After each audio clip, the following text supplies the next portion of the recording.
在东帝汶海域，有一座面积仅100多平方公里的小岛——阿陶罗岛。当你走进这个仅有台湾3%大小的地方，眼前就会出现一片令人屏息的美景：碧蓝的泻湖，洁白的沙滩，成群结队的鱼儿在珊瑚间穿梭，仿佛进入了潜水者的天堂。外来的游客或许只看到天堂的外壳，而岛上的人却在这片美丽的海域里写下了另一种生存的故事。可在这里，潜入海水的并不是男人，而是女人。阿陶罗岛有着独特的传统，世代以来，捕鱼的任务几乎完全由女性承担。她们没有先进的潜水设备，赤脚下海，唯一的装备是一副简陋的护目镜和一根鱼叉。她们能潜到20米深的海底，追逐鱼群，用灵巧的身手把猎物带回岸上。日复一日，阿陶罗的女人们成了真正的海中美人鱼。然而，大海并不总是温柔的馈赠。就在不久前，一起鲨鱼事件震惊了整个岛屿。一条被捕获的鲨鱼肚子里，竟然发现了一名女子的遗骸。消息传开后，整个阿陶罗陷入恐惧。那些每天都要潜入大海的渔女们，突然意识到自己与海洋的关系，并非只有收获与依赖，还有潜藏的危险。东帝汶这个年轻的国家，没有丰饶的土地，岛民的生活与大海紧密相连，鱼是他们的食物，也是他们与外部世界沟通的桥梁。而女人们潜水捕鱼的身影，则构成了这座岛屿最独特、最具力量感的风景。本期我们将走进阿陶罗岛，去看它在世界地图上的位置与孤立无援的现实，去看渔女们如何在海里与鱼群周旋，去看村庄里人们的日常与艰难，也去追溯那场震惊岛屿的鲨鱼事件，看看天堂般的海岛潜藏多少血与汗交织的生存现实。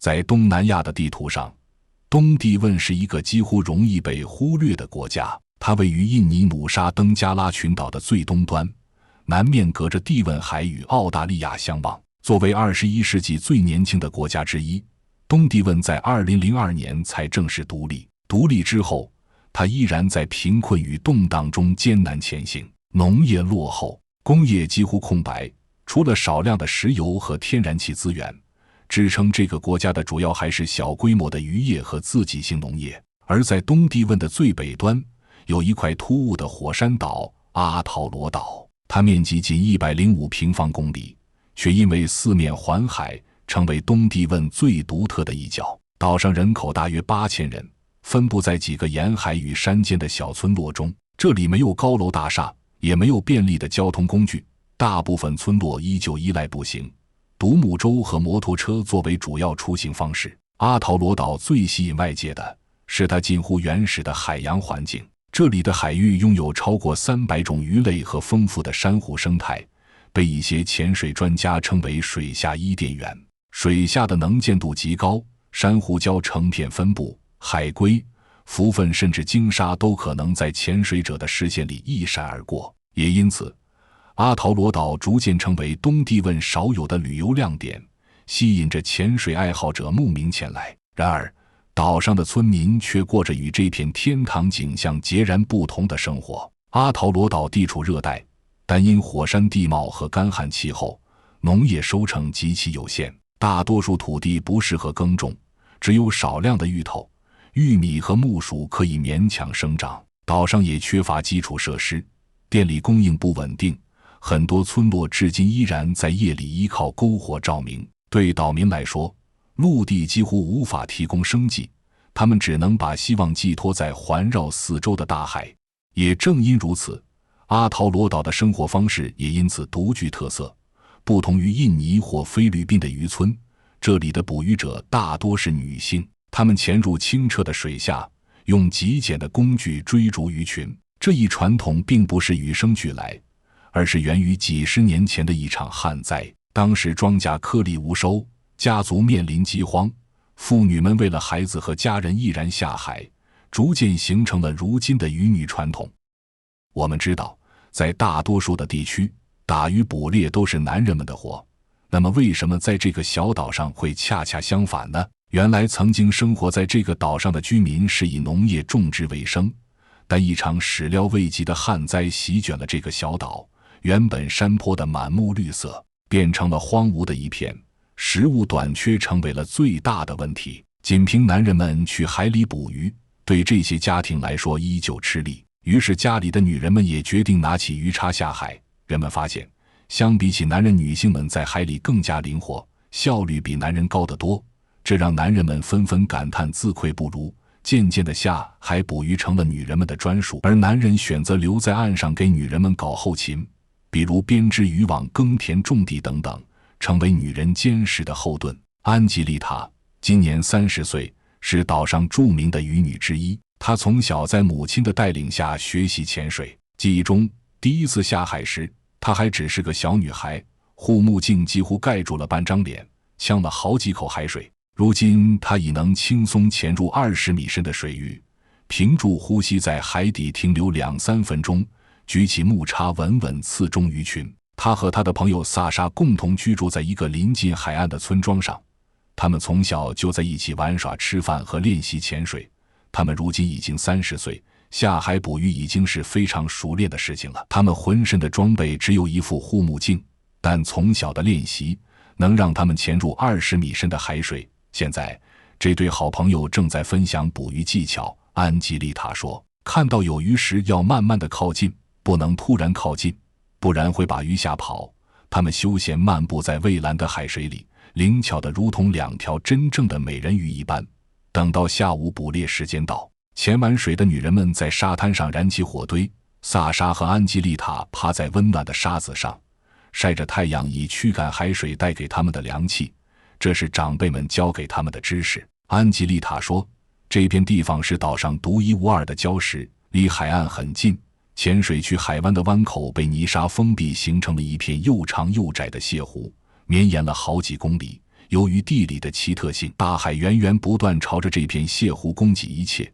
这里像一个美丽的水底花园，有超过300种鱼类在这里生活，各种鱼虾贝在这里应有尽有。每次潜水都能得到不小的收获。傍晚回到家里，安吉丽塔的哥哥正在制作一柄鱼叉，看到安吉丽塔回家，抬起头打招呼，询问今天的收获怎么样。随后安吉丽塔帮家人一起处理今天捕到的鱼。夜晚，一家人借着篝火微弱的光亮开始享用晚餐。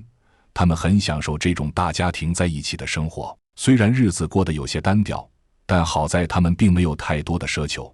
每天能够潜水把鱼带回来，就是他们感觉最幸福的事。每天早晨退潮时，水位会降低很多，并不适合捕鱼。他们会照看好家中饲养的牲畜。现在山上的土地基本种植不了任何农作物，安吉丽塔会寻找一种绿色的枝叶来喂养它们。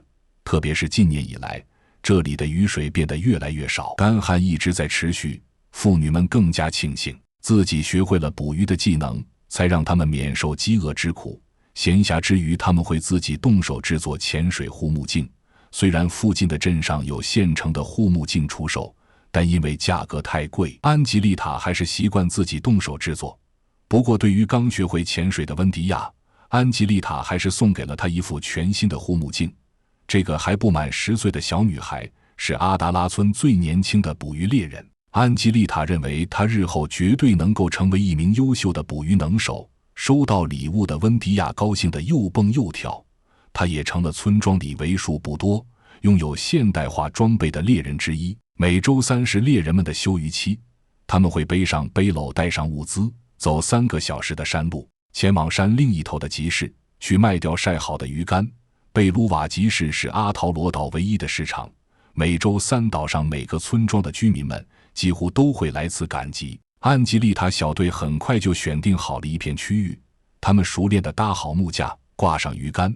因为产品的质量较好，每次他们的产品总是很受大家的欢迎，没过多久便被售卖一空。售卖得到的钱财，他们会购买一些食物和日常生活用品，以保证家庭的日常所需。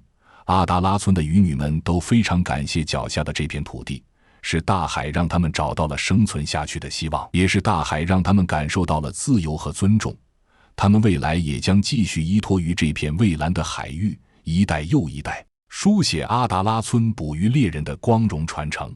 阿陶罗的渔女们被称作真正的美人鱼，她们并没有童话般的浪漫色彩，而是以坚毅和勇气支撑着整个社区。在这片海水下，她们与鱼群周旋，与体力和恐惧搏斗，她们的呼吸声在水中渐渐消散，却在村庄的火光里化作最温暖的依靠。对阿陶罗岛的居民来说，大海就是一切。当太阳刚刚升起，海面泛着微光，渔女们已经划着小舟驶向泻湖的深处。水下的世界是他们最熟悉的舞台，成群的鱼在珊瑚丛间闪烁，巨大的海龟从身边悠然掠过，透过清澈的海水，甚至能看到几十米外的光影变化。渔女们深谙鱼饵的规律，她们知道哪些泻湖常有鱼群经过，哪些岩石下会藏着章鱼。潜入水下时，她们屏住呼吸，动作轻盈而缓慢，不让鱼群察觉。手中的木叉在水中闪过银光，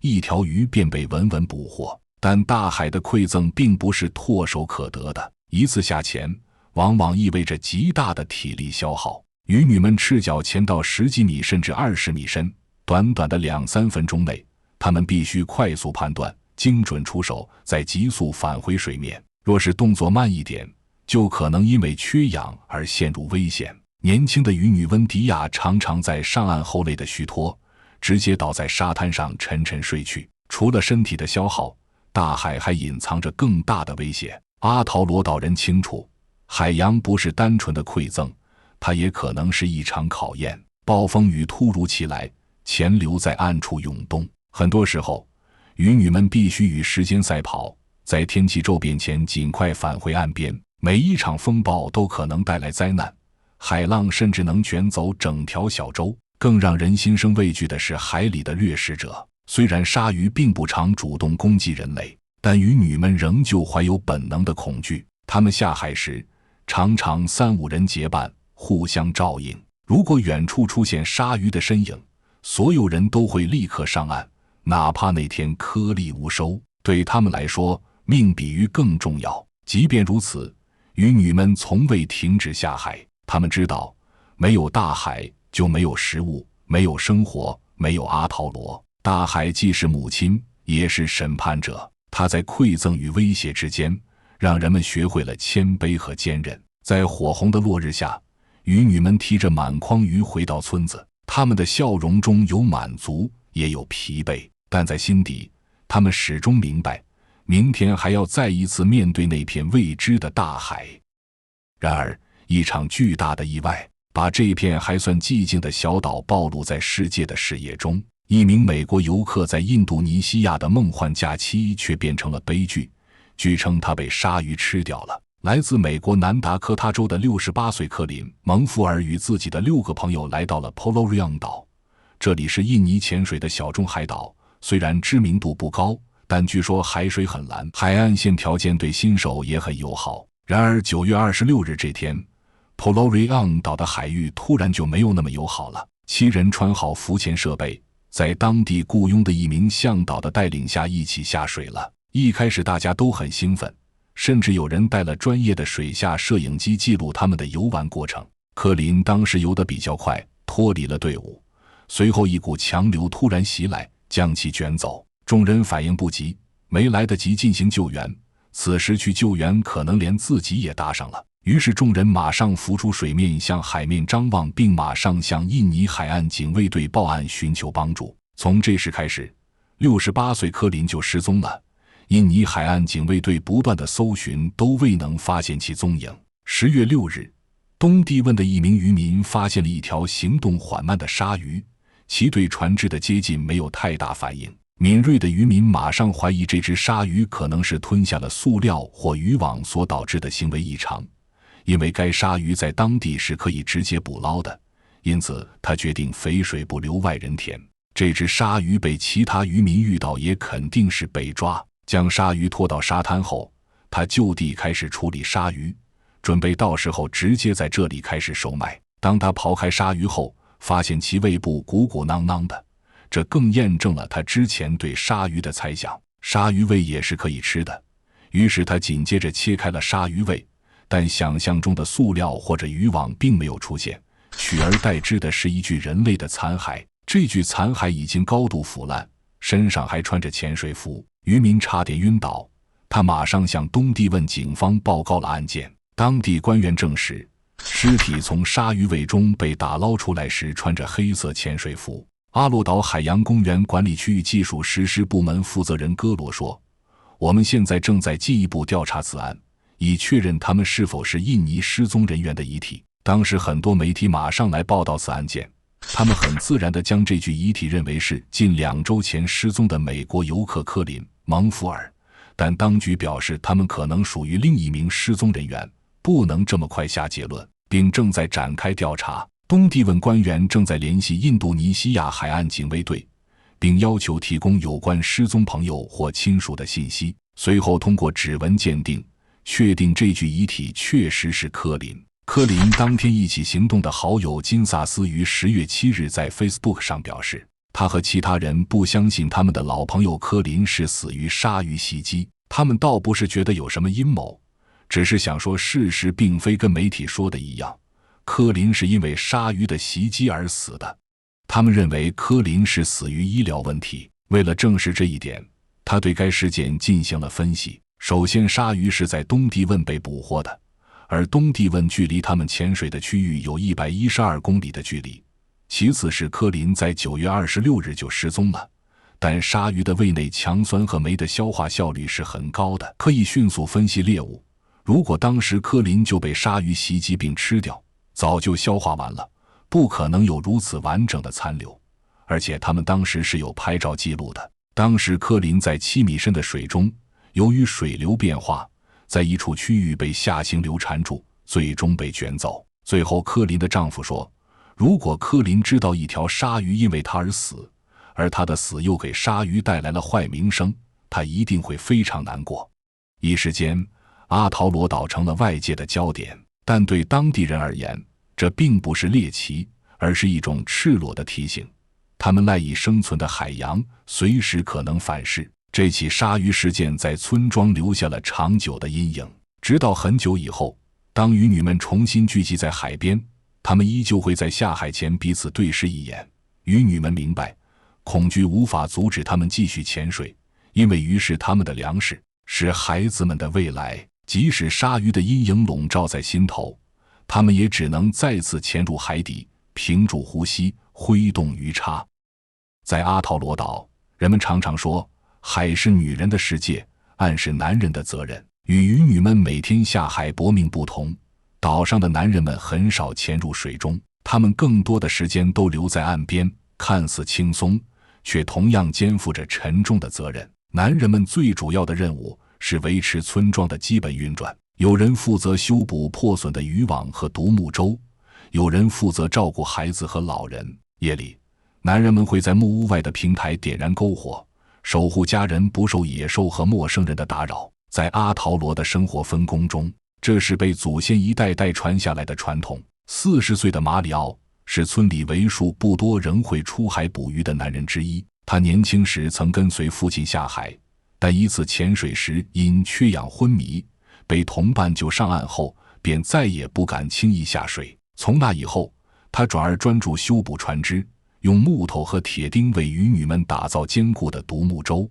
男人们也承担着社会和精神层面的责任。阿陶罗岛信仰天主教，男人往往是宗教仪式的主持人，他们在节日里带领祈祷，祈求大海平静，渔获丰收。在鲨鱼事件发生后，男人们组织了一场简短的仪式，用圣水洒向海面，祈愿灵魂安息，也安抚人心。然而，外界常常误解这种分工，认为男人偷懒，把最艰辛的捕鱼任务交给女人。但在阿陶罗人的观念里，这是一种互补。女人们勇敢地进入海中，男人们则守护陆地与家庭。没有男人在岸上维持火种，照顾孩子，渔女们也无法安心下海。这种分工背后还藏着更深层的现实。阿陶罗岛的年轻男人很多选择离开，去首都帝利或印尼谋生，希望找到更稳定的收入来源。村子里留下来的多是年长的男人和孩子们的父亲，这也意味着捕鱼的重担被更牢牢地压在了女人的肩上。阿陶罗的故事不只是关于美人鱼的勇敢，也关于那些在背后默默守护的男人。他们是渔村里安静的存在，或许不在海浪中搏命，但却用另一种方式托举着整个村庄。阿陶罗岛的生活仿佛被时间遗忘，女人们依旧赤脚潜入海里，男人们在岸边点燃篝火，孩子们在沙滩上追逐。但在这静谧的表象下，岛屿正面临着前所未有的挑战。如今，气候变化是他们无法回避的困境。近年来，海水温度升高，珊瑚白化，鱼群的数量逐渐减少。渔女们常常抱怨，我们要潜得更远，才能捕到和以前一样多的鱼。这意味着更多的风险，也意味着他们身体的消耗更大。曾经近在咫尺的馈赠，如今变得遥不可及。外部世界的变化也在敲打着阿陶罗的门。潜水旅游逐渐兴起，外国游客带来现金收入，但也带来了新的矛盾。年轻人不再满足于背着鱼叉下海，他们渴望手机、摩托车和更便利的生活。有些人选择离开岛屿，前往首都地利或国外谋生，留下的村落愈发空心化。老一辈担心，等这些年轻人离开，捕鱼的传统也将随之消失。渔女潜水的传统曾是阿陶罗最自豪的文化标志，但如今这项技艺的传承已不再稳固。许多年轻女孩不愿意再承受下海的艰辛，她们更向往在城市里读书、工作。然而，在困境中，阿陶罗也并非没有希望。环保组织开始介入，帮助岛民保护海洋资源，推动可持续捕鱼。旅游业若能与保护结合，或许能为村庄带来新的经济模式。年轻人即使选择离开，也可能带回知识和技术，为家乡寻找出路。阿陶罗的故事是一首关于人与海的长歌，它歌唱女人的勇敢，也歌唱男人的守护。它记录大海的慷慨馈赠，也揭示无情的威胁。未来，阿陶罗是否能守住自己的文化与生活方式，仍然是个未知数。但可以肯定的是，只要大海依旧环绕着这片土地，渔女们的身影就不会彻底消失。在落日的余晖下，女人们依旧潜入海底，追逐着那一抹银光。大海的波澜吞没了他们的身影，却在岸上留下最真实的故事。阿陶罗岛将继续在海与人的对话中书写属于自己的篇章。长视频制作不易，欢迎点赞、转发、关注，我们下个视频更精彩。